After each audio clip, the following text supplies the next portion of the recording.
Recently I had some technical problems with the BOLT BRSS AKS74U. The trigger had basically worn out, it wasn't firing half the time when you pulled it and you had to really jam it back, and it felt like it wasn't getting the power to the motor completely. Sometimes there was even sort of a sparking noise inside the gearbox. So I took it all apart and found out that the contacts were completely covered in carbon. Of course, you're going to get carbon buildup when you're switching a high current inductive load like a motor, for example, and I run nothing less than 11.1 on this gun because anything less than that just doesn't seem to have enough power to cycle, and it can actually lock up on full auto. So I decided that now was the time to put a basic trigger MOSFET in this. I don't really want anything too fancy in it, and what I did is I cleaned up the original contacts because they'll be alright for a MOSFET because it's low current. They're not that damaged, they're not pitted, they were just covered in carbon, so they were perfectly usable, just had to clean them up a bit. And so I bought myself a basic Perun MOSFET, and apparently this is one of the smallest MOSFETs on the market. It's not got anything fancy to it, no active braking. I don't really want active braking with the recoil assembly, don't need burst fire, just want it nice and basic, just want something that keeps the contacts in good nick.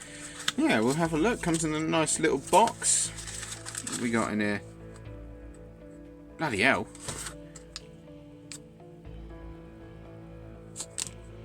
It's in an anti-static bag right now. I mean, I'll get it out later, but that's bloody tiny.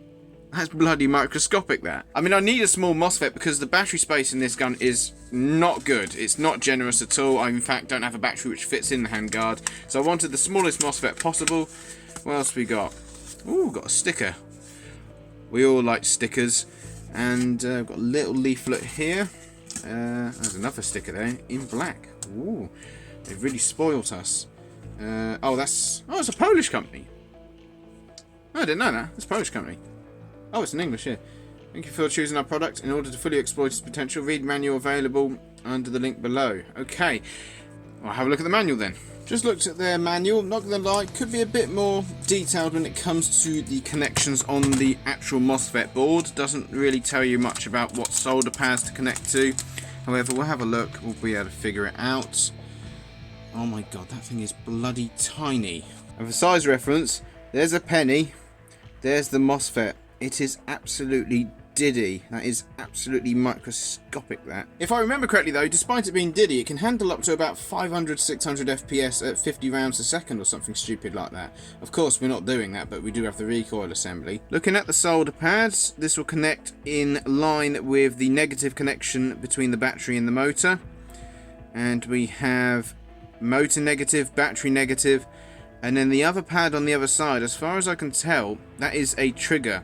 So you'd have the trigger connected, one side of the trigger contacts connected to that, and the other side connected to the positive of the battery. And when I last had the AK apart, I connected some low gauge wire to the trigger contacts, so they're wired to the front, and then the main wiring loom for the power to the motor, that just connects straight from the motor to the wiring at the front. So if you were to connect a battery to this right now, it would just start firing away because there's no switch between the motor and the battery. So we'll pop it open. And I did put quite a bit of wire inside this because I didn't know what I was dealing with. And I still can't get over how small that bloody MOSFET is. So we'll pull the wiring out. Now, the wiring loom on the AK doesn't come with a fuse by standard, so we're going to put in a mini blade fuse. I don't have a fuse holder for them, so I'll just solder them on. I know it's not the best, but it's better than no fuse, especially on a bloody bolt. I'm not having this thing catch fire. Now, what you can do with the Perun basic MOSFET is you can solder it directly to the connector. I don't really want to do that because sometimes I have the connector poking out of the handguard holes. So I'm just going to put it in line like so. What I'm going to do first though is I'm going to trim down the trigger wires, and I'm going to connect one of them to the positive side of the wiring loom here, so that way there'll be a positive feed to one side of the trigger contacts.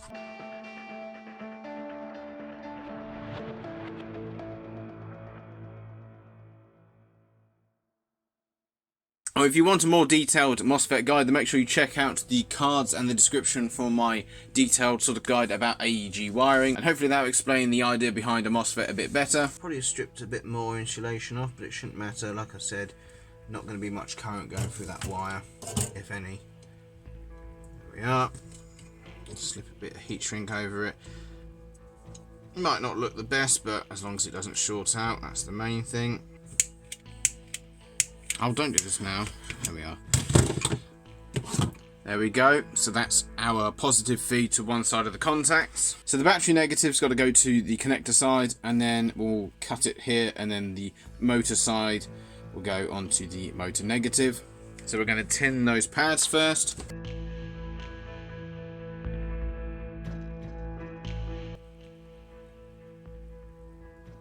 are.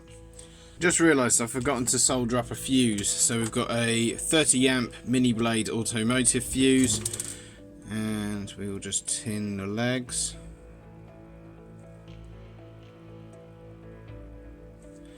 There we are. Yeah, I just realised I haven't got any insulation on that, but I'll do it with electrical tape. And I'd rather have a proper holder, but I don't have one for one that size. I do have some larger blade fuse holders, but again, space is at a premium, so I want to use what I can, as small components as possible. There we are, a bit more of a substantial joint than earlier. Next up, we're going to tin this pad here, which is the trigger pad, and then we can connect that up to the other half of the trigger, because the one half of the trigger is connected to the battery positive. We can connect the other half to here. Doesn't need to be as much solder. Again, low current connection.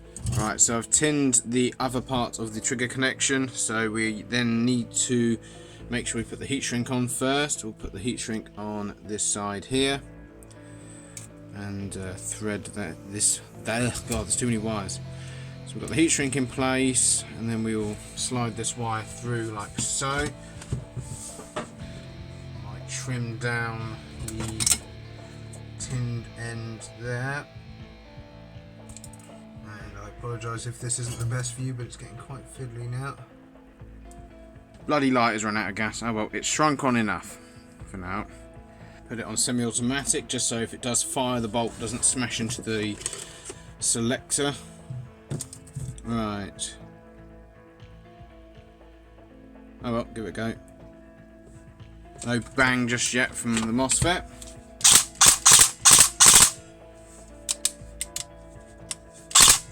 That's odd, it's on full auto.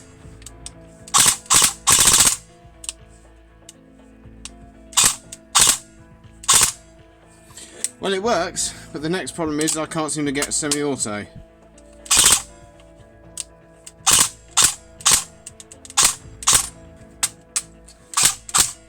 Works alright. Pity about the bloody semi-auto, but that's not anything to do with the MOSFET. And hopefully it doesn't involve taking the ruddy gun apart again, but we'll have to cross that bridge. But I hope this video has been somewhat helpful to you guys. Make sure you leave a like if you have found it useful. And I'm hoping to get some more footage eventually with the eShooter Tech Kestrel. I've got that in the MP5 now, and I will do a video on that, on how I've set it up, because it's slightly unconventional. But yeah, I'm pretty damn chuffed with this Perun MOSFET, and I've heard good things about Perun, which is why I was quite interested in trying one of these. But yeah, definitely a good bit of kit, this little MOSFET, at least so far. Of course, I haven't put it through a game of, a day of use, but seems to work alright, although I might redo some of the wiring here. If you have any questions, make sure you leave them down in the comments, and if you don't want to miss out on any new Airsoft content, then please make sure you subscribe and enable notifications. And as always guys, play fair, play safe, take care.